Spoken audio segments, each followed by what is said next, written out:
प्रभु को बहुत धन्यवाद देते कि प्रभु ने और भी एक दिन हमारा आयु में दान दिया। आनंद काल की तैयारी के लिए प्रभु ने मौका दिया।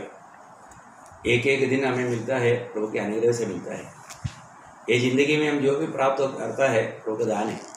प्रभु की दया करना हमारे ऊपर अभी तक है। प्रभु को बहुत धन्यवाद देता हूँ। आज भी प्रभु के वचन के साथ आप लोगों से भेंट करने के लिए प्रभु ने मौका दिया। इसलिए जल्दी से जल्दी आने वाला प्रभु यीशु मसीह की अति पवित्र नाम में आप सबको मसीह वंदन देता हूँ। पिछले दिनों में हम लोग देख रहा था कि हम उस सिर को थामा रहना। इसका मतलब क्या है कि हमारे जीवन में प्रभु में आने के बाद हमेशा प्रभु की आलोचना प्राप्त करना, प्रभु की इच्छा जानना हमारा कर्तव्य है। कई बात हम करता है, हम प्रभु को नहीं पूछता, प्रभु की इच्छा को नहीं पूछता, वहाँ पर जा कर के धोखा होता है। तो हमारे लिए हर बात में, क्योंकि अगर हमने प्रभु यीशु मसीह को अपना जीवन दिया है तो फिर वो हमारा प्रभु बनकर रहना चाहिए आखिरी तक। उसको हमारा प्रभुत्व देना चाहिए। रोज़ रोज़ हमारे जीवन में हम प्रभु की इच्छा जान करके उस राह पर चलना चाहिए करके प्रभु की इच्छा है। अभी बहुत ऐसा एक दुष्काल आया है। ऐसा समय में भी हम अपनी योजना से या अपनी बुद्धि से कोई काम ना करें। हम हर पल प्रभु की इच्छा जानना, प्रभु की आलोचना प्राप्त करना। जब तक हम प्रभु की आलोचना में नहीं चलेगा, सच्चा स्वर्गीय आनंद में हम नहीं रह पाता, क्योंकि हम प्रभु का लक्ष्य से फिसल जाता है। इस कारण जब हम आज भी सीधा वचन की ओर जाना चाहता हूँ, आपको और कोई आउटलाइन डालने से पहले सीधा वचन पर जाता हूँ। प्रभु का इच्छा मालूम करना। जब एफेसियों का पत्र 5 अध्याय उसका 17 वचन, एफेसियों 5 अध्याय उसकी 17 वचन। इस कारण निर्बुद्धि न हो, पर ध्यान से समझो कि प्रभु की इच्छा क्या है। ध्यान से समझो कि प्रभु की इच्छा क्या है। मेरी बारे में, आपका बारे में प्रभु का एक क्लियर इच्छा है, वो हमें जानना चाहिए। उस इच्छा के अंदर हमें बना रहना चाहिए। अगर हम प्रभु की इच्छा ना जान करके जो भी काम करता है, शायद वो हमारे लिए बहुत बड़ा धोखा हो सकता है। उसमें हमें बहुत नुकसान हो सकता है। मान लो ऐसा ना हो।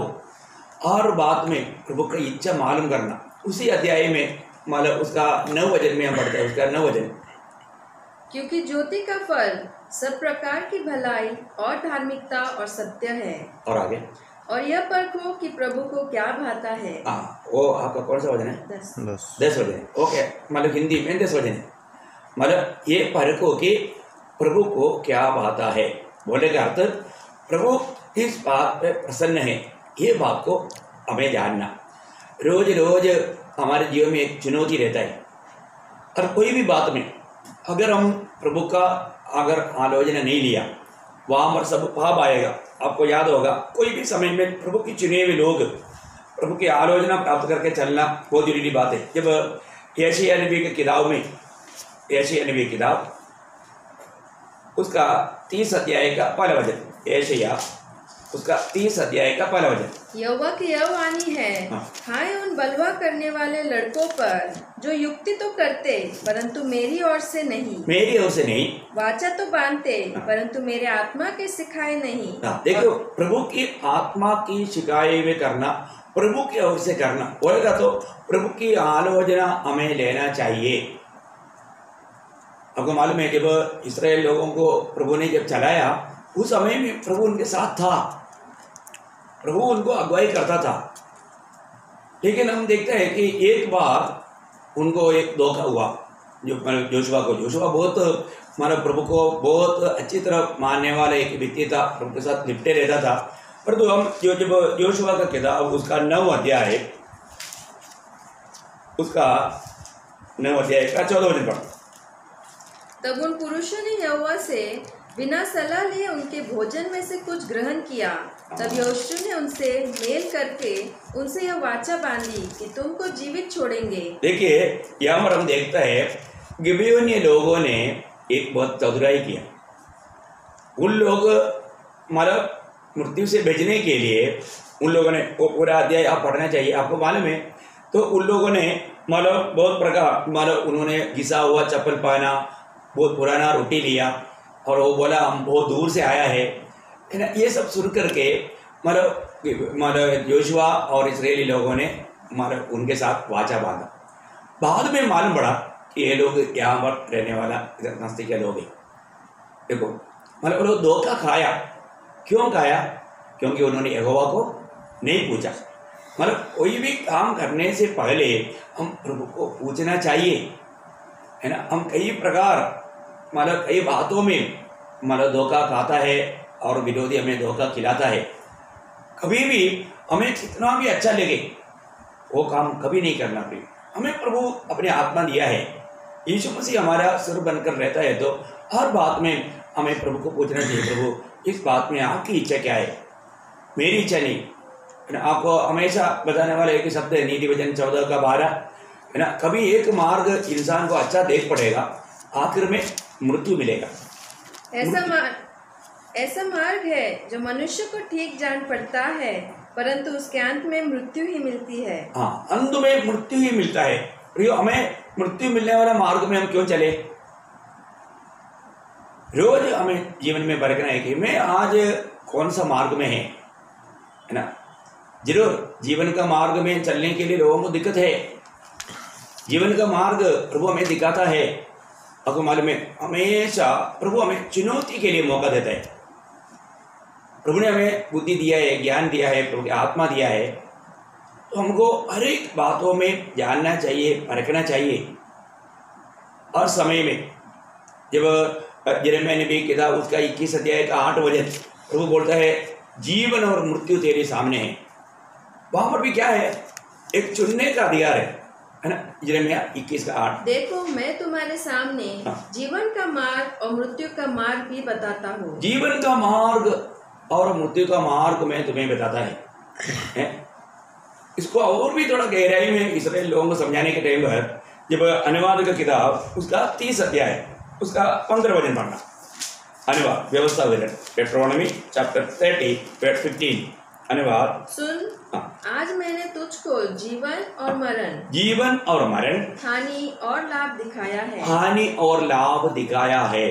प्रभु बोलता है, बोलना चाहते क्या है कि प्रभु इस बात को अपने लोगों को समझा कर बताता है, इसमें जीवन है और इसमें मृत्यु है, इसमें आशीष है या इसमें हमारा धोखा है।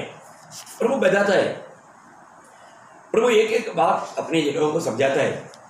उसको और भी उसी अध्याय में उसका 19-20 वचन देखिए, प्रभु में आलोचना देता है ना। कोई अनुवाद उसका 30 अध्याय 19-20 वचन। मैं आज आकाश और पृथ्वी दोनों को तुम्हारे सामने इस बात की साक्षी बनाता हूँ कि मैंने जीवन और मरण, आशीष और शाप को तुम्हारे आगे रखा है। आगे तुम्हारे आगे ये दोनों को रखा है, इसलिए तू जीवन ही को अपना ले। हाँ देखा, इसलिए तुम जीवन को ही अपना ले। देखो प्रभु यहाँ पर आलोचना भी देता है।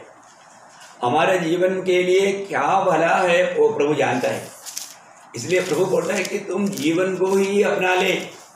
प्रियो, प्रभु बार बार हमें अगुवाई करने वाली बात है। हमें ये दोनों बताने के बाद में भी प्रभु अपने लोगों को मतलब समझाता है, तुम जीवन को अपना ले। और हम देखते हैं कि बहुत से बार मतलब प्रभु कहने के बावजूद भी प्रभु का बात हम ना मान करके अपनी अपनी मनमानी में चलता है। ये दुख की बात है। प्रियो, रोज हमारे जीवन में चुनौती है। आज सुबेरे भी मैं आपको बताना चाहता हूँ ना, अभी मैं कई बार आपको बता चुका है, सुबेरे प्रभु जगाता है, प्रभु आपसे बात करना चाहता है, प्रभु का महिमा के लिए आपको इस्तेमाल करना चाहता है। हाँ, प्रभु का खरीदा हुआ है। ये सब जानने के बावजूद भी आज भी जब प्रभु ने आपको जगाया, आप उड़ा। प्रभु आपसे बात करना था, क्या आप प्रभु के बस में बैठा? प्रभु की आलोचना सुनने के लिए आप तैयार हुआ? अपने जीवन को परखो प्रिय। रोज हर रोज सवेरे से लेकर के एक चुनौती है हमारे जीवन में। हर काम हमने क्या बोलना, क्या ना बोलना, क्या करना ना करना, सारे बातों में चुनौती है। परंतु प्रभु ने हमें दिया हुआ वो आज़ादी को प्रभु ने अभी तक रुकाया नहीं। प्रभु ने हमें एक रोबोट नहीं बनाया प्रभु का मतलब उस कंट्रोल में चलने के लिए, ऐसे नहीं। हमें प्रभु के अधीन हो जाना और प्रभु की इच्छा में बना रहने के लिए हमें एक चाहत होना, है ना। वही अनुवाद का किताब 11 अध्याय उसका 26 वचन पढ़ना, 11 अध्याय का 26 वचन। वहाँ पर भी प्रभु कहता है, मतलब ये चुनौती की बात है। प्रभु बार बार ये बात को मैं आपको क्यों बताना चाहता हूँ, रोज हमारे जीवन में चुनौती आता है। हम लोग आज के दिन में आज भी कितने लोग, है ना, सुबेरे ये वजन मतलब मोबाइल से डायरेक्ट सुनने वाला लोग तैयार नहीं। उनको कौन करता है वो लोग मिलता ही नहीं। क्यों? क्योंकि उनको मतलब इस बात का बोझ नहीं। एक बात है भैया, हमारे जीवन में हमें प्रभु से बढ़कर कोई भी बात हमारे जीवन में ना आए। एक एक दिन प्रभु देता है तो प्रभु जरूर अपने भक्तों को सुबह जगाता ही है। प्रभु की इच्छा है एक छोटा सा जीवन हम अनंत काल का तैयारी के लिए इस्तेमाल करें। हमको ये जानना चाहिए क्या लाभ की बात है, क्योंकि ये जीवन सिर्फ अनंत काल के लिए बोने वाला काम है और उसमें आप सही रीति में नहीं बोएगा बहुत बड़ा नुकसान काटेगा, बहुत भयंकर नुकसान हो जाएगा। यहाँ पर उस अनुवाद 11 अध्याय का 26 वचन, सुनो, मैं आज के दिन तुम्हारे आगे आशीष और शाप दोनों रख देता हूँ। देखो, आशीष और श्राप दोनों लिख देता है। मतलब रोज आप क्या पा रहा है, आशीष पा रहा है या श्राप पा रहा है। जरूर हमारा एक एक दिन का कृत्य काम एक ही हमें आशीष में बदलता है, नहीं तो वो श्राप में बदलता है। ध्यान से देखो प्रियो, मेरे जीवन में मैंने अगर जो भी काम करता है, शायद हमारा बोली में हो सकता है, बोली में भी तक हर एक बातों का प्रभु ने व्यवस्था दिया है। हम क्या बोलना, कैसे बोलना है ना, ये सारे व्यवस्था दिया है। हाँ तो हाँ, ना तो ना, इससे अधिक दुष्ट से आता है। देखिए, मतलब हमारा बातचीत में, हमारा शब्दों में कितना सीमा होना चाहिए। अगर हम फालतू बातों में लेगा रहेगा, वहां पर सब पाप घुसेगा और वहां पर सब मानो प्रभु दुख करके प्रभु हमसे दूर हो जाएगा। हम आत्मा को शोकित करने वाला अनुभव में आएगा, प्रभु का वाणी हम सुन नहीं पाएगा, क्योंकि हम खुद ऐसे समय में प्रभु से दूर जाता है। तो आज कितने ऐसे लोग हैं प्रभु के इन वचनों को सुनाने के बाद में भी आपको कल मैंने सुनाया वो एक वचन बहुत गंभीर वचन है, क्योंकि बहुत लोग आशीष से बढ़कर के श्राप चाहता है। बाप रे, क्या मन कठोर होने के बाद में लोग ऐसा करता है ना। वो वचन पढ़ेंगे थोड़ा और एक बार, 109 का 17 वचन, भजन संगीता 109 का 17। मैं यह भजन संगीता करके इसलिए जो समझ में नहीं आता जिसको किताब के बारे में, इसलिए वो नाम बोला, नहीं तो मैं वो किताब के लिए 66 के बाद नंबर नहीं बोलता, किताब नहीं बोलता। ओके, वह श्राप देने से प्रीति रखता था। देखा, वो श्राप देने से प्रीति रखता था और श्राप उस पर आ पड़ा, और श्राप उस पर आ पड़ा। वह आशीर्वाद देने से प्रसन्न न होता था। देखा, आशीर्वाद देने से प्रसन्न नहीं होता था, इसलिए आशीर्वाद उससे दूर रहा। दूर रहा। कितना भयंकर बात है प्रियो। आज प्रभु बहुत लोगों को प्यार से बुलाता है, लेकिन लोग ये वचन आने के समय में क्या बोलता है। शायद आपका घर में भी ऐसे कोई हो सकता है ना, प्रभु का वचन सुनने के लिए आओ, बोलने के लिए नहीं, मेरे को कोई जरूरत नहीं, प्रभु का वचन का मुझे जरूरत नहीं, मुझे प्रभु का जरूरत नहीं है। अरे फिर अनंत आग में जाएगा, नरक में जाएगा, जाने दो। देखा, तुरंत लोग ऐसा बोलने वाला को मैंने देखा है, मेरे अनुभव में ऐसे कई लोग मुझे मिला है। वो लोग प्रभु का सत्य वचन को सुनने के लिए तैयार नहीं, अपनी बुरी मार्ग को छोड़ने के लिए तैयार नहीं। वो बोलता है कि हमें श्राप होने दो। वो अपना हठीला स्वभाव से मन करने के लिए तैयार नहीं, कितना भी बोलो वो अपने आप को नम्र करने के लिए तैयार नहीं, अपनी बुरी मार्ग को छोड़ने के लिए तैयार नहीं।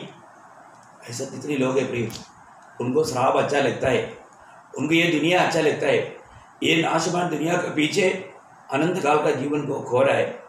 कितना दुख भरा बात है प्रियो। एक समय जरूर आएगा, जो भी ये दुनिया की मजा लेकर के दुनिया की और चाहत करते हुए चलने वाले लोग है ना, वो लोग इतना भयंकर धोखा खाएगा जरूर। एक समय में वो जब मरने के बाद में वो समझेगा, मरने के बाद जब वो आग में पहुंच जाएगा, उस दंड पाने वाले जगह में पहुंच जाएगा, वहां पर रोना शुरू करेगा।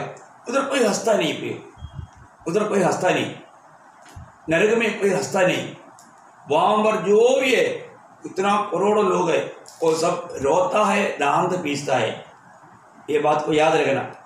वो धनवान व्यक्ति की बात आपको मालूम है ना, उधर जाकर के प्रार्थना भी करेगा तो कोई सुनेगा नहीं प्रियो, वो सुनने का टाइम खत्म हो गया।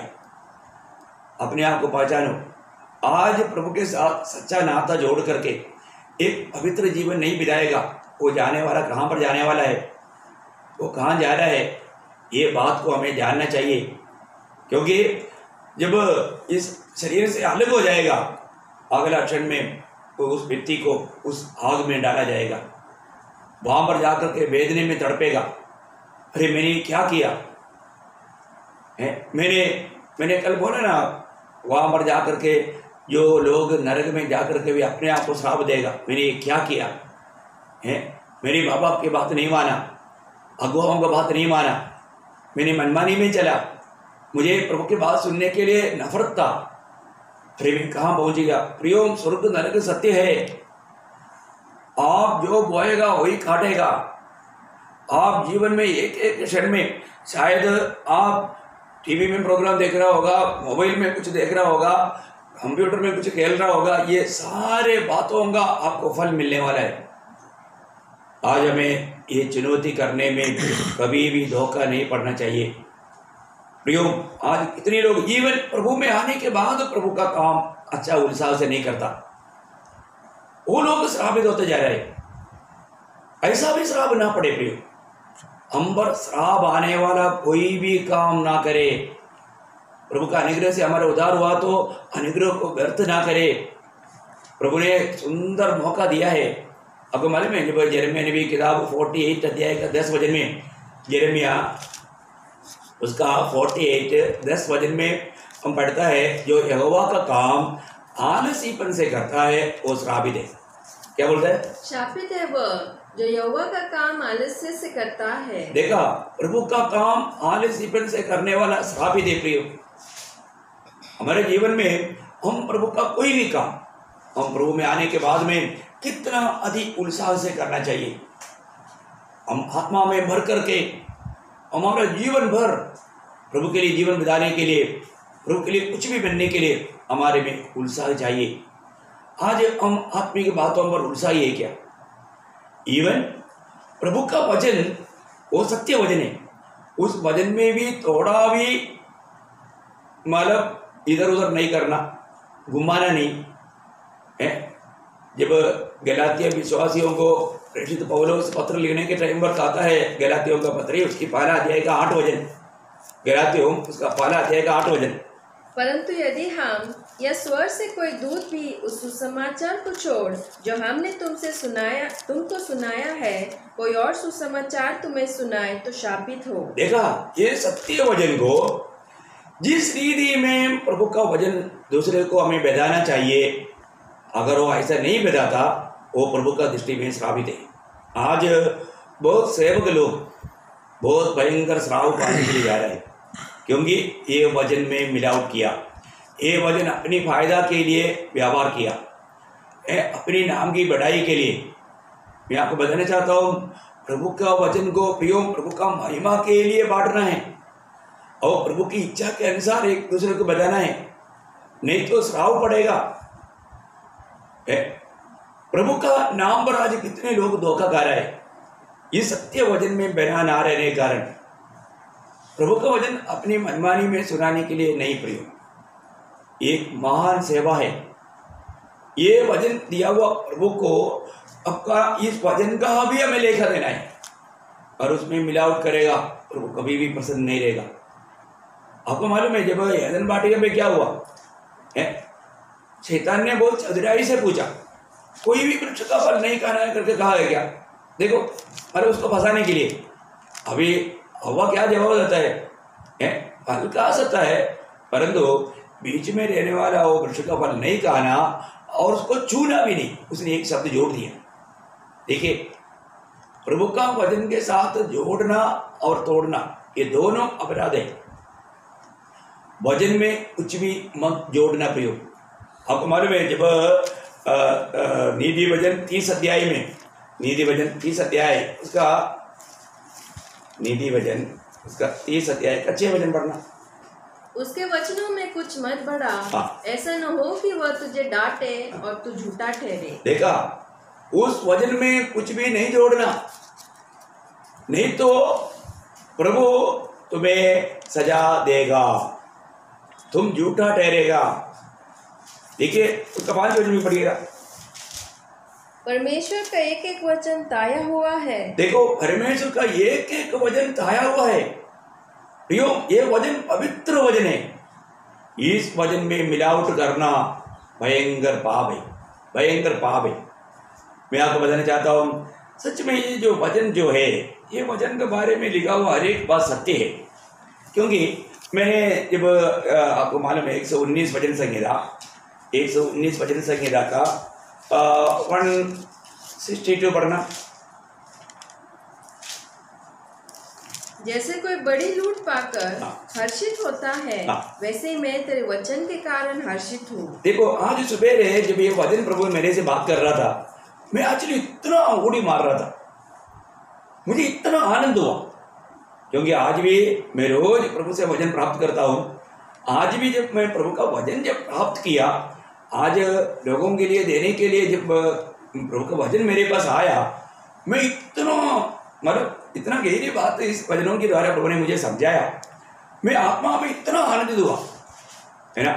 कितना भी बड़ा लूट मिलने पर भी वो आनंद नहीं मिलता। भी वचन प्राप्त होने के समय में मिलने वाला आनंद बहुत बड़ा है। ये वचन जब हमें मिलता है, हमारा आत्मा में बहुत संतुष्टि मिलता है, क्योंकि आत्मा का भोजन है। देखो, आपको मालूम है, हमारा भी 3 भाग है। एक शरीर है, खाना खाएगा तो शरीर ओके बोलेगा है, और जब हमारे अंदर जो प्राण है, दुनिया का कुछ भी मनोरंजन की बात आ गया तो उसमें तृप्त हो जाएगा। सुंदर गीत वाला सुनेगा तो वो तृप्त हो जाएगा, परंतु तभी भी हमारे अंदर एक संतुष्टि नहीं रहता। क्यों? क्योंकि और एक भाग अभी भी खाली है, वो अभी भूखा है। आज बहुत लोग धन दौलत है, उनको मनोरंजन करने के लिए सब कुछ है, अच्छा गार्डन है, उनको मतलब कैसे भी नाचने के लिए सब कुछ वहाँ पर है, लेकिन उनको संतुष्टि नहीं। क्यों संतुष्टि नहीं? क्योंकि उनके आत्मा का जो भूख है वो मिटा नहीं पाए। जब तक आपके अंदर एक आत्मा है, वो आत्मा का भोजन नहीं खिलाएगा तो आप संतुष्ट नहीं रह सकता। एक सच्चा भक्त खास करके उसको वचन प्राप्त नहीं हुआ, वो तो एकदम बेचैन हो जाएगा, वो एक संतुष्टि के जीवन नहीं बिता पाएगा। तो सबसे बड़ी बात क्या है कि आज मैं प्रभु में आने के बाद प्रभु के वचन के प्रति मेरा भूख प्यास कैसा है, मेरा भीतरी मनुष्य में मैं कैसा और आगे सामर्थ्य के साथ बढ़ पा रहा है। प्रियो, जब तक हमारा अंदर का मनुष्य, उस भीतरी मनुष्य बोलेगा तो प्रभु यीशु मसीह, वो हमारे में बढ़ना चाहिए। जब हमने प्रभु यीशु मसीह पर विश्वास किया, हमने नया जन्म पाया, तब प्रभु का हमारे में मतलब जन्म हुआ। अब यो यीशु मसीह हमारे में बढ़ना है, उसके लिए ये वचन का जरूरत है। ये वचन को मतलब दूध के रूप में, खाने के रूप में हमें अपने अंदर इसको ग्रहण करना है, समझना है। वो कहाँ तक, उस प्रकार का बढ़ोतरी कहाँ तक है। आज भी इस वचन को लेकर के कितने लोग गलत काम करते हैं, इस वचन को ना जान करके कितने लोग दूसरे लोगों को मिसगाइड करता है। भयंकर पाप है प्रियो। ऐसे लोगों के बारे में वही गलातियों 5 का 10 थोड़ा पढ़िए, गलातियों का पत्री 5 अध्याय का 10 वचन। भयंकर श्राप है प्रियो। मैं प्रभु पर तुम्हारे विषय में भरोसा रखता हूँ कि तुम्हारा कोई दूसरा विचार न होगा, परंतु जो तुम्हें घबरा देता है वो कोई क्यों ना हो दंड पाएगा। देखा, मतलब प्रभु की सत्य वचन ना जान करके लोगों को मिसगाइड करके हैं, लोगों को ठोकर खिला करके प्रियो, ऐसा कितने लोग काम करता है। मैं आपको बताना चाहता हूँ, वो लोग दंड पाएगा। दंड मीन्स नरक की सजा। देखा, कितनी ऐसे लोग वहां पर जाने वाला है, हैं? प्रभु से दूर जाने वाला अनुभव, प्रभु के नाम पर ऐसे ऐसे सब काम करके। एक बार मेरे पास भी कुछ लोग आया, उन्होंने पूछा आपका घर में कोई बीमार है क्या? ये मतलब बहुत पहले की बात है। बोला क्यों? नहीं, हम लोग प्रार्थना करेगा वो चंगा हो जाएगा, हैं? मतलब अभी 5-6 लोग हैं, मैं उनको अंदर बुला करके मतलब बहुत प्यार से बात किया। मैंने उनको पूछा आपने उधार पाया क्या? नहीं, हमको उधार का जरूरत नहीं। मैंने उनको बहुत प्यार से विदा किया। एवं इतना लोग बिजनेस करता है, लोगों को प्रभु यीशु मसीह के नाम, वो तो प्रभु यीशु मसीह नहीं बोलता, यीशु बोलता है, तो वो उनको बिजनेस, उनका पेड़ भरने का है, उनका ईश्वर पेड़ है। कितना दुख भरा बात है। वो क्या काम करता है? ऐसे लोग जाकर के प्रार्थना भी करता है तो बहुत बहुत चमका भी होता है, वो बहुत गवाही देता है। हम उधर गया था, उनको मतलब सिर दर्द था, उनको कैंसर था, चंगाई हुआ बोलता है। देखो ऐसा लोग, मैं इसलिए आपको कई बार बताया हुआ, आपको मालूम है मत्ती 7 अध्याय का 22-23, इस प्रकार का बिजनेस करने वाले लोग बहुत है, इस रीति में प्रभु का काम करने वाले लोग बहुत है। बहुत लोग पैसा के लिए अपना एक जीवन बिताने का साधना बनाया, वो लोग मतलब, हाँ पढ़िए थोड़ा। जो मुझसे हे प्रभु कहता है, उनमें से हर एक स्वर्ग के राज्य में प्रवेश न करेगा, परंतु वह जो मेरे स्वर्गीय पिता की इच्छा पर चलता है। उस दिन बहुत से लोग मुझसे कहेंगे, हे प्रभु क्या हमने तेरे नाम से भविष्यवाणी नहीं की, और तेरे नाम से दुष्टात्माओं को नहीं निकाला, और तेरे नाम से बहुत से आश्चर्यक्रम नहीं किए?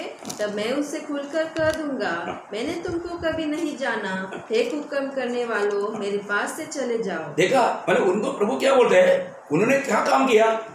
कुकर्म। मतलब वो यीशु मसीह के नाम पर कुकर्म किया। बाप रे, कितना धोखा की बात है ना। आप सोचो, मेरा जीवन में, मेरा अनुभव में ऐसा बहुत लोग मिला प्रियो, उनका लक्ष्य सिर्फ एक ही था, उनको कैसे भी दूसरे से कुछ पैसा कमाना और उनका नाम को बढ़ाई करना, ये सब उनका दुनिया में अपने आप को ऊंचा करना, ये लक्ष्य था उनका। ईश्वर कौन है? फिलिपियों का पत्री में प्रेरित वालों ऐसे लोगों के बारे में कहता है, फिलिपियों का पत्री 3 अध्याय का 19 वचन। देखो ये सारे बात तो वचन कितना साफ समझाता है भी, इसलिए वचन जानो। मैं आपको वचन से बाहर कोई बात नहीं कहता, एक ही बात मैं आपको कहना चाहता हूँ, मुझे आपको जो भी समझाना है प्रभु के सत्य वचन के द्वारा, पवित्र वचन के द्वारा। यहाँ पर ऐसे लोगों के बारे में प्रेरित पौलुस क्या बोलते हैं, आप सुनिए।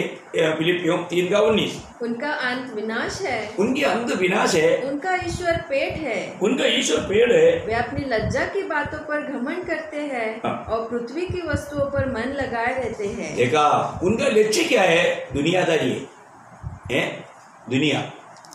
कितना दुख लगता है प्रियो, वो कैसे भी अपना पेट भरना उनका लक्ष्य है प्रियो। आत्मिक बातों में इस रीति में मतलब आत्मीयता को मिसयूज करने वाले लोग हैं। निष्क्रियता योद्धा का भाई बहन लोग अभी भी बहुत है।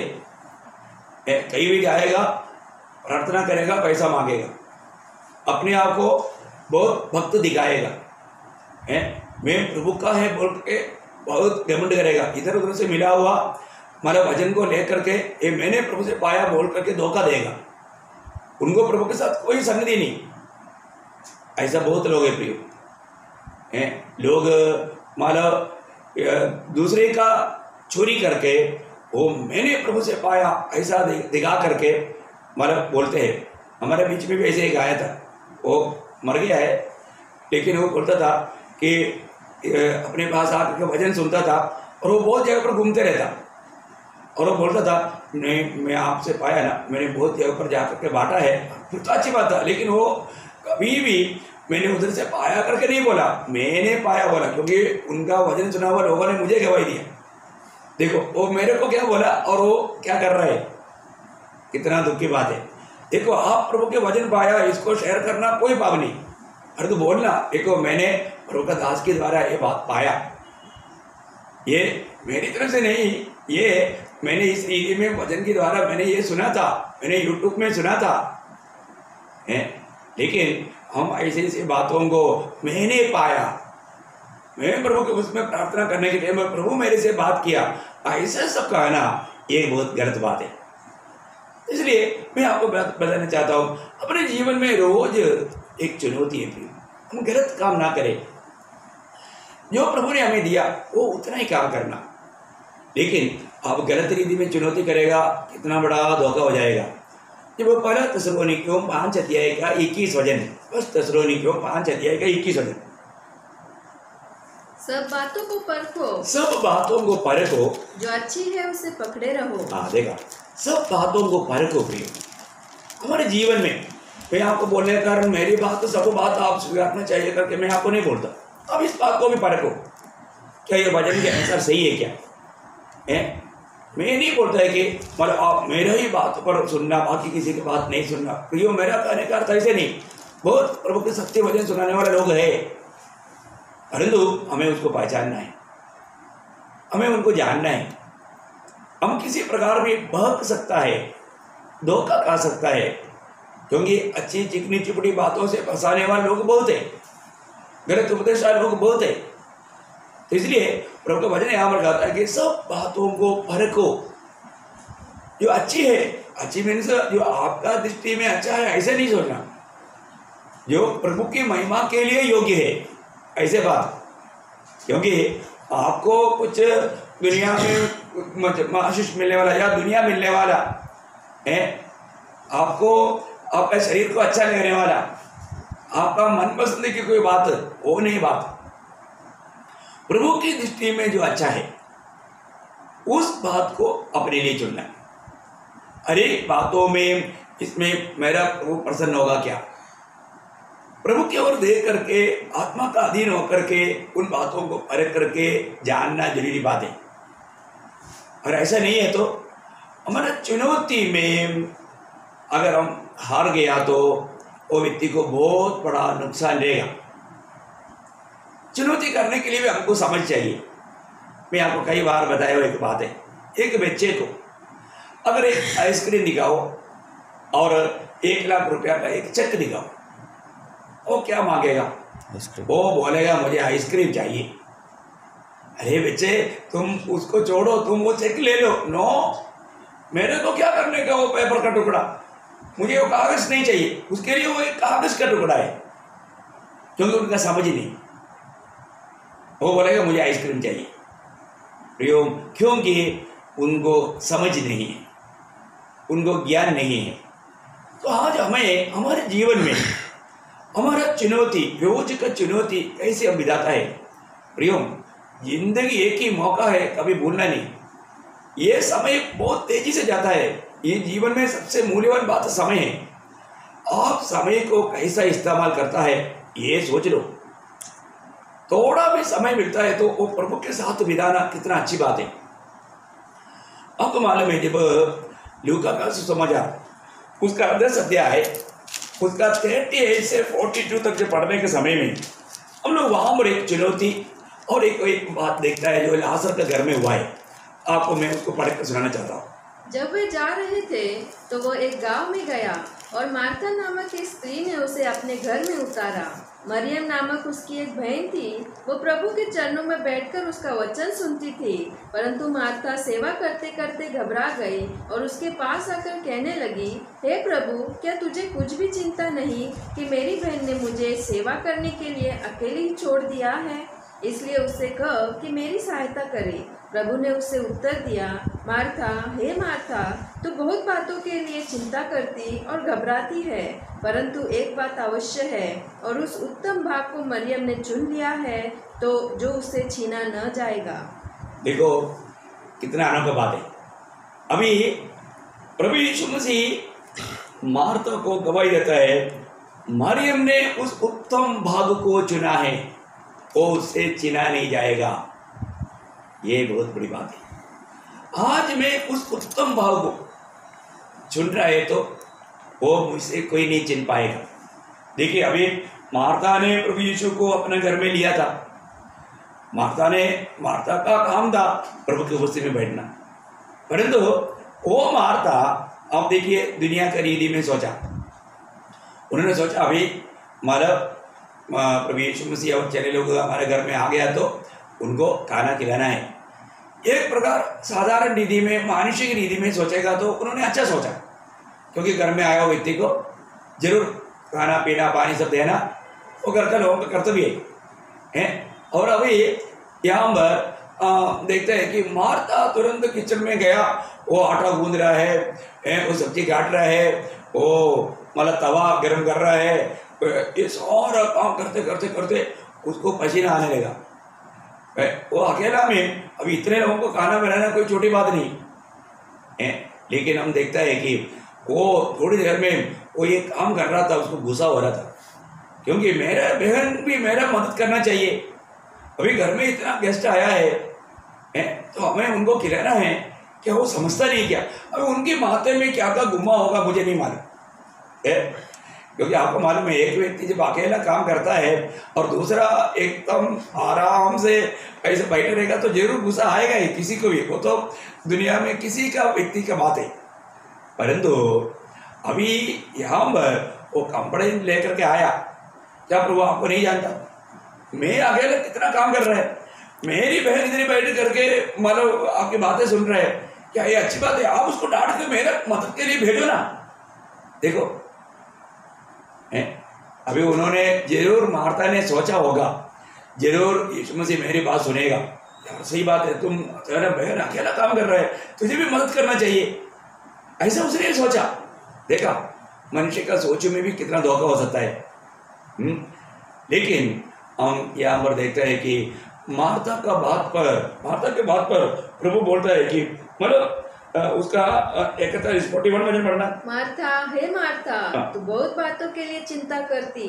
देखा तुम बहुत बातों के लिए चिंता करती है, तुम बहुत चिंता कर रहा है। देखो आपको मालूम है मत्ती 6 अध्याय अगर आप पढ़ेगा तो चिंता ना करना है, चिंता ना करना। प्रियो हमारे लिए चिंता करने वाला एक पिता है, एक प्रभु है। वो घर में अगर ऐसा काम नहीं किया होता, उसका दिल की इच्छा है उनको खिलाना, प्रभु एक महान कार्य करता था, लेकिन प्रभु का काम करने का मौका नहीं दिया। कई बार हमारे चिंता प्रभु का बड़े काम हमारा घर में होने के लिए रुकावट आता है। बहुत बड़ा बात है, बहुत बड़ी बात है। प्रियो हमें एक बात को जानना है कि हम चिंता करके हमारा बाल अगर सफेद है तो काला नहीं कर सकता, काला है तो हमारी चिंता से वो सफेद नहीं हो सकता, हम कुछ नहीं कर सकता। तो प्रभु को हमारे चिंता है, हमें हमारे चिंता प्रभु पर छोड़ना चाहिए था। अभी अच्छा मौका था मार्थे को भी, लेकिन उसकी आखिरी बात, परंतु एक बात अवश्य है। एक बात देखो यीशु मसीह बोलता है, एक बात जो जरूरी है, आवश्यक है, बाकी बात इतना जरूरी नहीं। इसलिए ना कभी भी हमें प्रायोरिटी देना। आपको मालूम है ऑफिसों में मतलब फर्स्ट प्रायोरिटी देने के लिए कुछ मतलब अलमारा में लिख कर रखता है, क्योंकि उसमें खास डॉक्यूमेंट्स रहता है ना, एकदम टॉप सीक्रेट, उसको पहले निकालना अगर कहीं आग लग गया तो। ऐसे नहीं कि किसी बात का कोई इतना जरूरत नहीं, ऐसा कचरा निकालता रहेगा, बाकी जरूरत वाला जल जाएगा तो वो जो निकालने के लिए गया उसके ऊपर एक्शन हो जाएगा। तुम लोगों को मालूम नहीं उधर क्या लिख कर रखा था है। इसी प्रकार हमारे जीवन में जो प्रायोरिटी देना, प्राधान्यता देना, इंपॉर्टेंस, उसको महत्व देना, और हम इस बात में भी ना समझता है तो कई बार लोग मतलब बहुत बातों में वो लोग गौरव नहीं समझता क्या करना चाहिए, एकदम थर्ड क्लास बातों के पीछे टाइम बर्बाद करता है। प्रियो जिसको पहला प्रायोरिटी देना चाहिए, महत्व देना चाहिए, इंपॉर्टेंस देना चाहिए, उसको दो, वो सीखो, नहीं तो बहुत बड़ा ये गड़बड़ी हो जाएगा। अभी यहाँ पर मार्था का विचार उसको धोखा दिया, उसका पूरा परिश्रम व्यर्थ हो गया। अब यीशु मसीह बोलता है एक बात बहुत आवश्यक था, बहुत जरूरी बात था। वो क्या था? प्रभु जब निकट है तो प्रभु का वचन सुनना, प्रभु के उपस्थिति में आकर के प्रभु की इच्छा प्रभु प्रकट करता है उसको मालूम करना। प्रभु अनंत काल की बात कह रहे हैं, अभी प्रभु वहां पर कहता है, आगे बढ़िए। उस उत्तम भाग को मरियम ने चुन लिया, उस उत्तम भाग को मरियम ने चुन लिया। देखा मरियम ने क्या चुना? उत्तम भाग को चुना। देखा प्रियो, चुनौती में हार जाने वाले लोग हमेशा धोखा खाता है। उत्तम भाग मरियम ने चुना, इसलिए प्रभु के लिए उत्तम कार्य वो कर पाया। ये बात बहुत बड़ी बात है। हमारे जीवन में हमको ये बात को जानना है कि मैंने आज जो भी चुना है उत्तम भाव को चुना है क्या? हमारे चुनौती में विजयी है क्या? है आगे जो उसे छीना न जाएगा। आगे ओके, मैं 42 वापस करने का। परंतु एक बात अवश्य है, एक बात अवश्य है, और उस उत्तम भाग को मरियम ने चुन लिया है जो उसे छीना न जाएगा। उसे छीना नहीं जाएगा, क्योंकि उन्होंने अच्छी भाग प्रभु की ओर से, प्रभु की दिल की इच्छा को उन्होंने चुन लिया। ये बहुत सुंदर बात है। आज हम जो भी काम करता है ये प्रभु की इच्छा है क्या मालूम करना। आपको मालूम है कि जब भी हम प्रभु की इच्छा में कोई भी काम भी करेगा वो बात को लोग दोष लगा सकता है, दोष लगा सकता है ना। लेकिन हमें इस बात को जानना है कि प्रभु के लिए जो भी हम करता है, जब यीशु मसीह मतलब इस दुनिया की यात्रा खत्म करके दुनिया से मतलब या सूर्य पर जाने से पहले यही लाजर के घर में आया, वहाँ पर हम देखते हैं कि जब उसका यूहन्ना 12 अध्याय उसका 3 वचन से पढ़ना। तब मरियम ने जटामासी का आधा सेर बहुमूल्य इत्र लेकर यीशु के पाँव पर डाला और अपने बालों से उसके पाँव पोंछे और इत्र की सुगंध से घर सुगंधित हो गया। देखिए यहाँ पर ये काम किया, आगे पड़ेगा। परंतु उसके चेलों में से यहूदा इस्करियोत नामक एक चेला जो उसे पकड़वाने पर था, कहने लगा, यह इत्र 300 दिनार में बेचकर कंगालों को क्यों न दिया गया। उसने यह बात इसलिए नहीं की कि उसे कंगालों की चिंता थी, परंतु इसलिए कि वह चोर था और उसके पास उनकी थैली रहती थी और उसमें जो कुछ डाला जाता था वह निकाल लेता था। हाँ, देखिए अभी देखो प्रभु के साथ चलने वाला लोग भी कितना चतुराई से काम करता है। देखो मरियम ने यहाँ पर बहुत अच्छा काम किया है, और तो यहाँ पर इस्करियोत यहूदा उसका बारे में एकदम बोलता है कि अरे ये क्या किया, ये तो बेच करके कंगालों को बांटने वाला अच्छा काम कर सकता था। देखिए वहाँ पर मरियम का कामों को वो क्रिटिसाइज करता है, उसका मतलब दोष लगाता है, और तो जब हम देखते हैं उसका 7 वचन, यीशु ने कहा, उसे रहने दो, उसे यह मेरे गाड़े जाने के दिन के लिए रखने दो, क्योंकि कंगाल तो तुम्हारे साथ सदा रहते हैं, परंतु मैं तुम्हारे साथ सदा नहीं रहूंगा। देखिए कितना सुंदर बात प्रभु ने कहा है। मैं आपको बताना चाहता हूँ, प्रभु उसका कामों को तारीफ किया। प्रियो, आज हमारा कामों को प्रभु तारीफ कर रहे हैं क्या? दुनिया शायद बहुत कुछ बोल रहा होगा, नो प्रॉब्लम है ना। यीशु मसीह के चेहरे लोग कहलाने वाला लोग भी दोष लगाता होगा, क्योंकि सिर्फ इस्करियोत यहूदा ने नहीं, बाकी चेहरे लोगों ने भी वही बात बोला था, दोष लगाया था। मैं आपको बताना चाहता हूँ, देखो प्रभु की इच्छा मालूम करके कोई व्यक्ति चल सकता है जो प्रभु की उपस्थिति में बैठ करके उसकी आलोचना सुनता है। आज हमें प्रभु को सुनने वाला एक आदत है क्या? ऐसा लोग प्रभु का बड़ा काम में आएगा। तो आज हमारा कामों को देख करके प्रभु क्या कहता है। अभी यहाँ पर भी मरियम ने जो किया उसमें प्रभु का तारीफ मिला। दुनिया कितना भी तारीफ करेगा कोई फायदा नहीं। दुनिया के सामने अगर हम अच्छा दिखाना चाहता है, आपको याद होगा लूका 16 अध्याय का 15 वचन में, लूका 16 अध्याय का 15 वचन, बहुत सारे लोगों का ऐसा इच्छा रहता है। उसने उनसे कहा, तुम तो मनुष्य के सामने अपने आप को धर्मी ठहराते हो। देखो मनुष्य के सामने अच्छा दिखाने के लिए कोशिश करने वाले लोग बहुत है, इसलिए बहुत लोग ऐसा सोशल काम करके मनुष्यों के सामने अपने आप को भक्त दिखाने के प्रयास में है। प्रियो, एक दिन इनकार आ जाएगा, एक दिन वो क्रोध का पात्र बनेगा।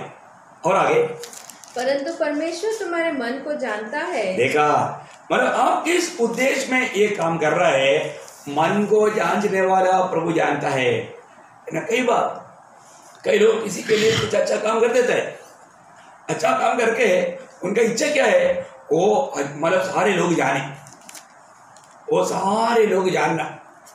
क्या बोलेगा, थोड़ी मैं उधर गया था, वो परेशान था, मैंने उनका परेशानी दे करके मैंने कुछ मदद किया भाई, हाँ देखा। और उससे पहले भी बोलेगा उसको कुछ मतलब 10-15 हज़ार का जरूरत था, दिया तो सिर्फ 1000 रुपया, लेकिन मैं मदद किया करके वो शब्द में लोगों ने क्या सोचा, उसका पूरा जरूरत पूरा किया। देखो इतना बड़ा बंडल बाहर किया था वास्तव में, और उनका उद्देश्य क्या था, लोग जानना चाहिए मैं बहुत मदद करने वाला व्यक्ति, मैं बहुत दूसरे की मतलब गरीबी पर मैं बहुत तरस खाने वाला व्यक्ति। प्रियो, हमारा मन में ऐसा उद्देश्य है तो आपका जो भी काम जल करके नष्ट होकर के लज्जित होने वाला दिन आएगा। हम कभी भी कोई भी काम करता है तो जो दाहिना हाथ करता है वो बायां हाथ ना जाने, प्रियो भक्त लोग कभी भी दुनिया में दिखावट के लिए कुछ नहीं करता। मैं इसलिए आपको बोलना चाहता हूँ, अगला युग में प्रभु के साथ रहना चाहता है तो आप बहुत अच्छी तरह जो चेलों को प्रभु ने समझाया हुआ मत्ती 5, 6, 7 चैप्टर को ध्यान से पढ़ो, वो बात हमारे जीवन में अमल करो। बहुत खास उपदेश है वो बात। बहुत लोग उस बातों को, उस उपदेशों को सिखाता ही नहीं। मैं आपसे बहुत नम्र विनती करता हूँ, अगर हम इस प्रकार का दिखावा करते हो प्रियो, उसको ये दुनिया में उसको प्रतिफल मिल गया क्योंकि लोगों ने उसको सम्मान किया, लोग उसको बहुत धर्मी जाना है, परंतु वो व्यक्ति कभी प्रभु के राज्य में नहीं मिलेगा, नष्ट हो जाएगा। इसलिए जो मनुष्य के सामने जो श्रेष्ठ है, प्रभु के सामने कैसा है? घृणित है, बोलते हैं घृणित।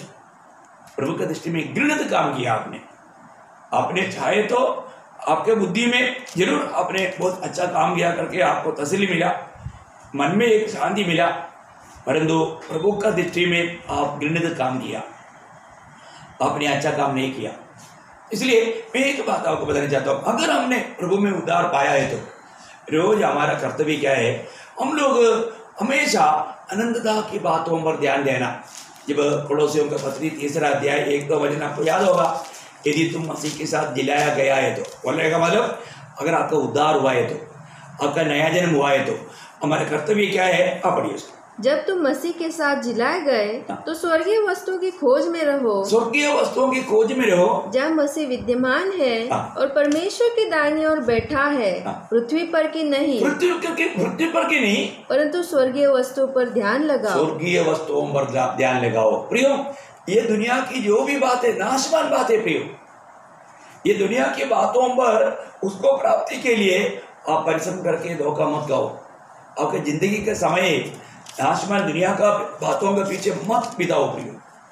ये समय अनंत काल की बातों का खोज में रहो, प्रभु को प्राप्त करो, प्रभु यीशु मसीह को प्राप्त करो, प्रभु यीशु मसीह को जानो और उसकी इच्छा जान करके उसकी इच्छा में बने रहो।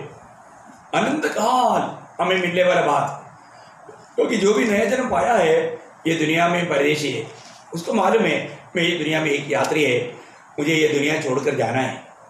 मैं ये दुनिया में कुछ इकट्ठा करके रह करके मैं ऐसे रहेगा तो मेरा दिल इधर ही ले जाएगा। यहाँ तुम्हारा धन है, वहाँ तुम्हारा मन है।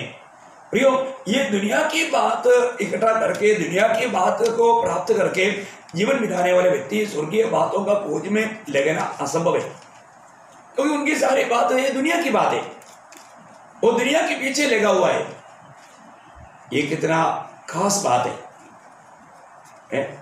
अपने को ये जानना चाहिए। आज मैं अपना धन स्वर्ग में इकट्ठा किया है क्या? स्वर्गीय बातों के लिए मेरा खोज है क्या? ये बात को हमें परखना है। आज कहाँ तक मैं स्वर्गीय धन प्राप्त किया? नया जन्म पाने के बाद पहली बात, हमारा प्रभु ने जो हमें नया जन्म दिया, नया जन्म क्यों दिया प्रियो? जब पहला पत्रोस उसका 1 अध्याय 4-5 वचन पढ़ना, पहला पत्रोस 1 अध्याय का 4-5। अर्थात एक अविनाशी और निर्मल और अजर मिरास के लिए जो तुम्हारे लिए स्वर्ग में रखी है। देखा, तुम्हारे लिए स्वर्ग में रखा। क्या क्या कैसे चीज रखा है? अविनाशी मतलब अभी नाश नहीं होने वाला। प्रियो, ये दुनिया का हर एक बात नाश होने वाला है, हर एक चीज नाश होने वाला है? देखो, अविनाशी चीज अजर मिराज के लिए कभी भी नाश नहीं होने वाला, हमेशा चमकने वाला है ना। प्रियो, ऐसा बातों के लिए प्रभु ने नया जन्म दिया।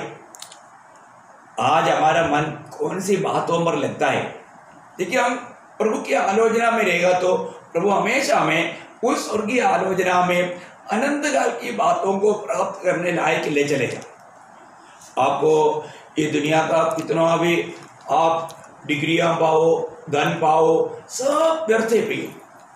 आपको प्रभु मिल गया तो इसका मतलब मैं बोलने का अर्थ आप पढ़ाई मत करो, ऐसे नहीं।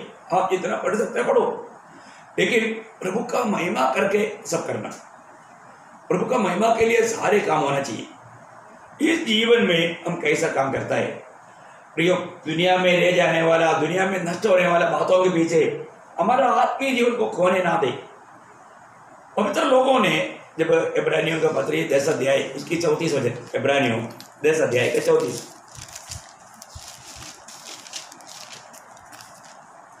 क्योंकि तुम कैदियों के दुख में भी दुखी हुए और अपनी संपत्ति भी आनंद से लूटने दी, यह जानकर कि तुम्हारे पास एक और भी उत्तम और सर्वदा ठहरने वाली संपत्ति है। देखा, उत्तम और सर्वदा ठहरने वाला संपत्ति जान करके ये दुनिया का संपत्ति को भी लूटने के लिए उसके पीछे झगड़ा नहीं किया।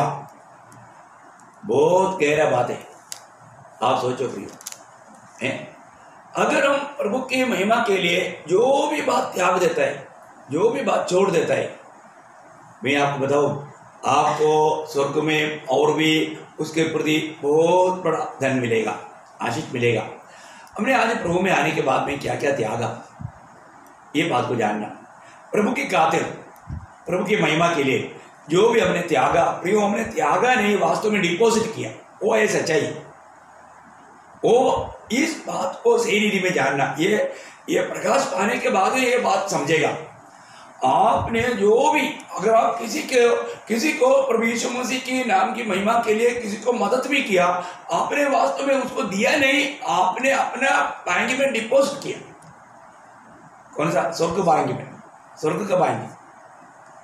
आप जब भी मतलब प्रभु यीशु मसीह को देना चाहता है तो अपनी भाई बहन को जो भी तकलीफ में उनको मदद करो।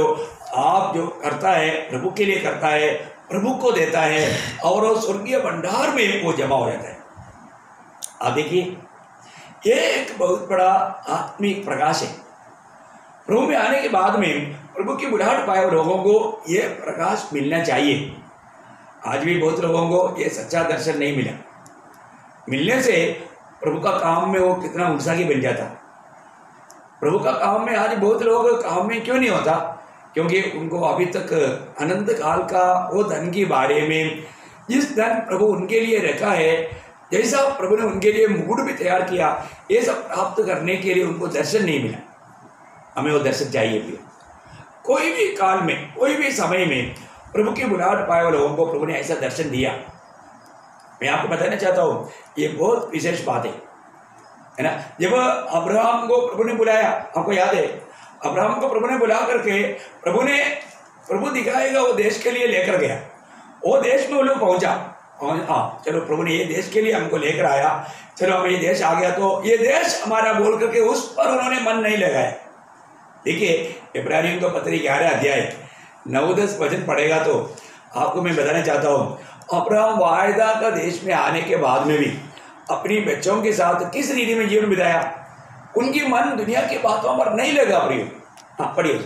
विश्वासी से उसने प्रतिज्ञा किए हुए देश में, पराए देश में परदेशी के समान रहकर इसहाक और याकूब समेत जो उसके साथ उसी प्रतिज्ञा के वारिस थे तंबुओं में वास किया, क्योंकि वह उस तीर नींव वाले नगर की बाट जोता था जिसका रचने वाला और बनाने वाला परमेश्वर है। आप सोचो, अभी आप देखिए, मतलब अब्राहम ने ये बात को देखा है।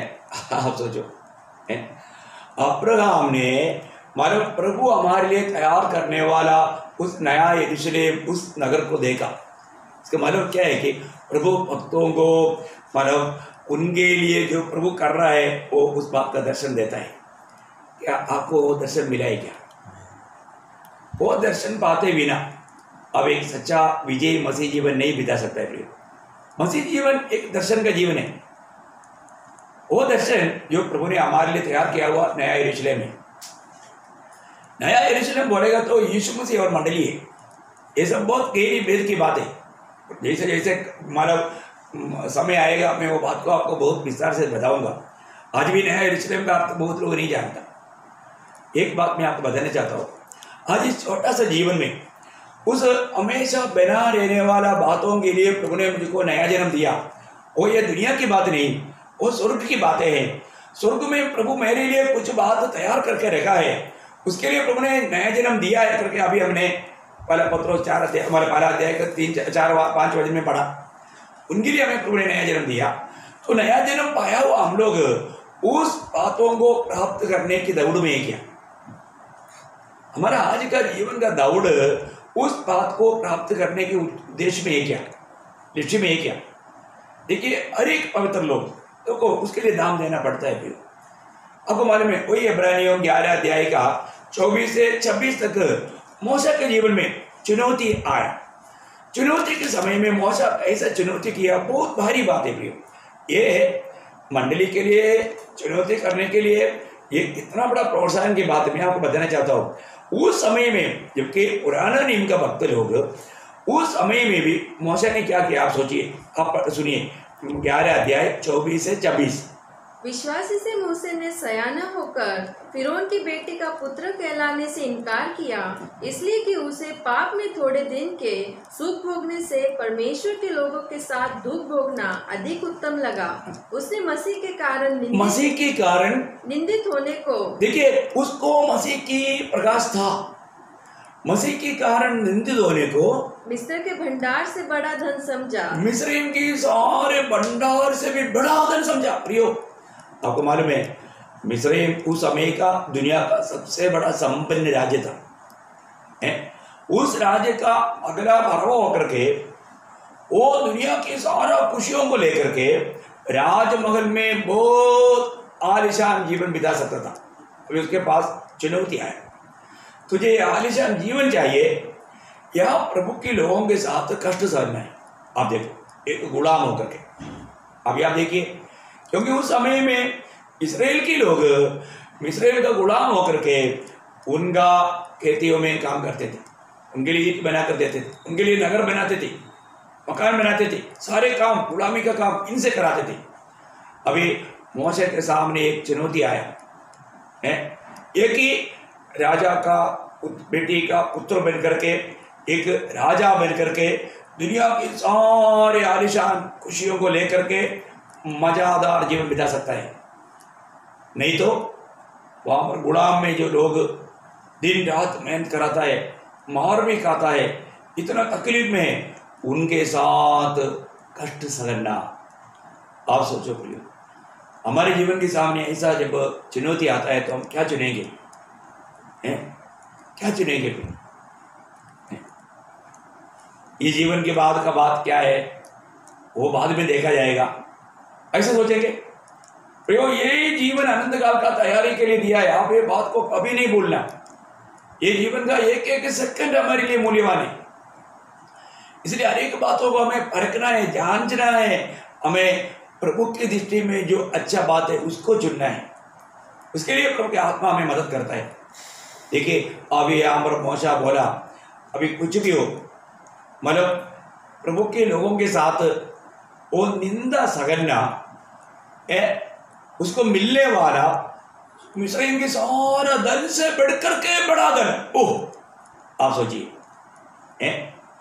ये तो प्रभु के लिए निंदा सहना धन करके जानने के लिए जरूर उसकी विवेक खोला होना चाहिए, उसको वो पक्का स्वर्ग दिखना चाहिए, तभी कर पाएगा, है ना? आप सोचो प्रिय, प्रभु के लिए आज कई लोग क्या बोलते हैं, प्रभु का दास प्रचार में मेरा निंदा किया, देखो मतलब उसको कोई वजन छू लिया होगा, उसका उनका पाप से मन करने के लिए प्रभु बोला होगा, तो प्रभु ऐसे थोड़ी बोलेगा, है?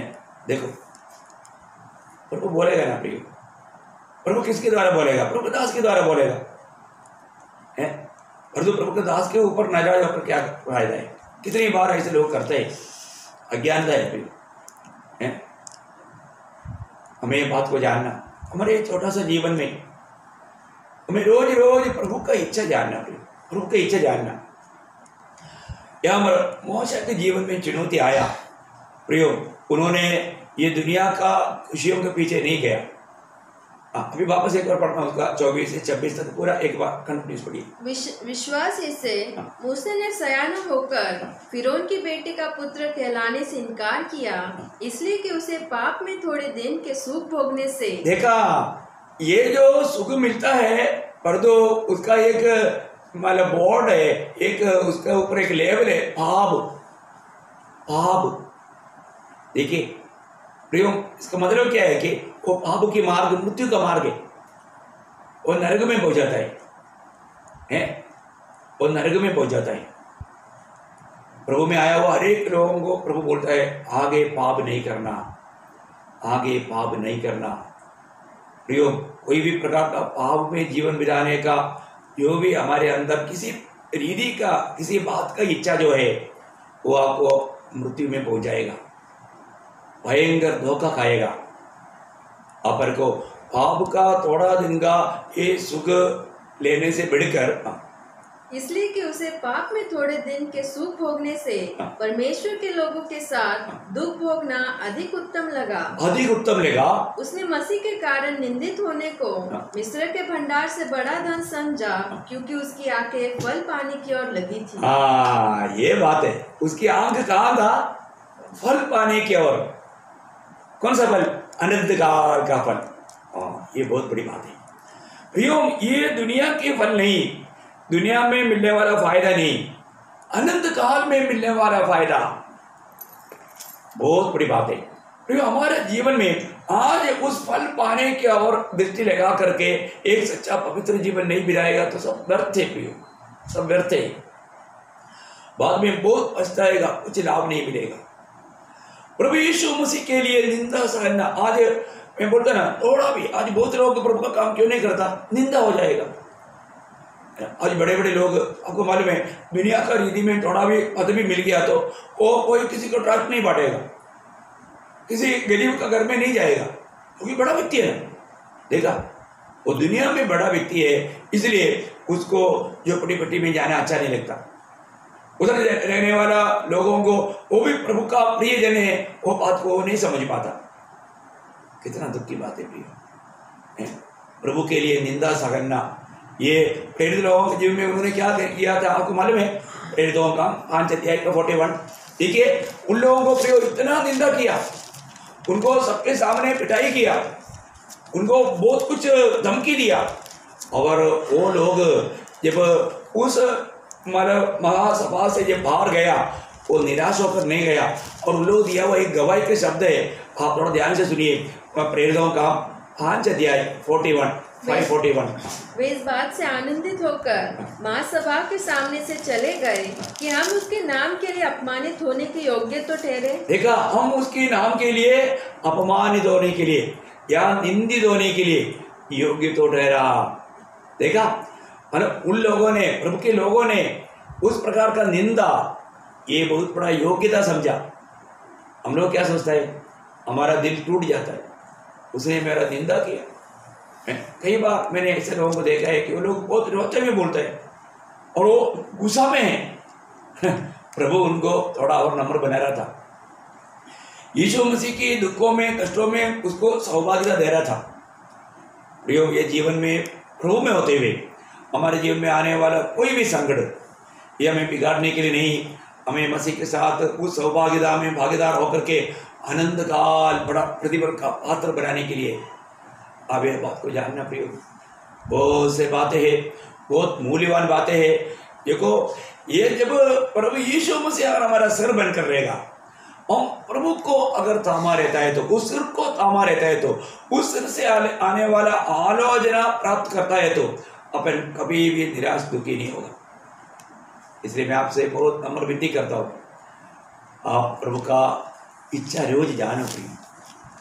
प्रभु की इच्छा था मूसा के प्रति, क्योंकि प्रभु ने मूसा को जन्म से पहले चुना हुआ था। ये बात मूसा का माँ ने उसको बचपन से समझाया भी था। सारे लड़का लोगों को नदी में फेंक करके जो मरता था, उस समय में मूसा का माँ बाप ने उसको संभाला 3 महीना। इसके बाद में प्रभु की बहुत अगुवाई के अनुसार उनको एक छोटा सा मतलब एक बॉक्स में उसको नदी में भेजा। आपको बहुत चरित्र मालूम है, मैं आपको बताना चाहता हूँ प्रियो, हमारे जीवन में प्रभु ने बचाया। वो पानी से खींच कर निकाला गया, इसलिए उसको मूसा नाम रखा। वो उसमें नाश होना चाहिए था, पर प्रभु ने बचाया और राजमहल में पालन पोषण किया। जो लोग उस समय में इस्राएली लोगों को खत्म करता था, वही एक बालक को प्रभु ने उस दुश्मन के महल में पालन पोषण करके प्रभु का महिमा के लिए इस्तेमाल किया। प्रियो, आज हम किसी प्रकार भी बचने का योग्य नहीं था। हमारे जीवन में प्रभु ने कितना बड़ा कार्य किया। हमें प्रभु से कितना आभारी होना चाहिए। हमें मिला हुआ ये उद्धार कितना महत्व का है प्रियो, कितना बड़ा उद्धार है। इतनी बड़ी उद्धार से निश्चिंत रहेगा तो आने वाला प्रभु से कौन भेज सकता।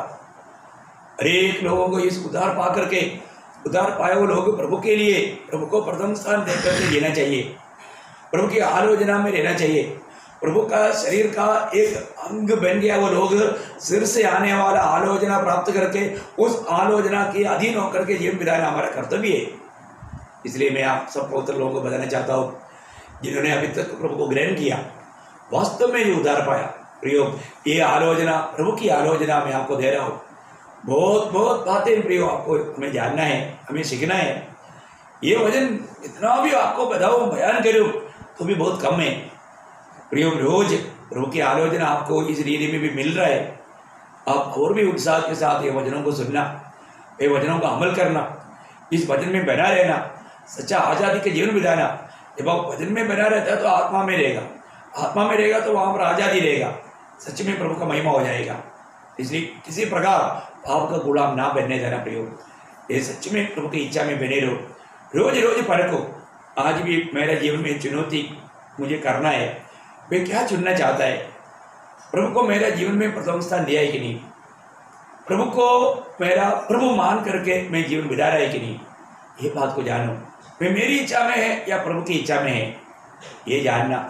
तो आप सबको प्रभु बहुत आशीष दे। प्रभु हमें लेने के लिए जल्दी आएगा, उसके आगमन की बाट जो उतरने के लिए प्रभु सबको सहायता करे।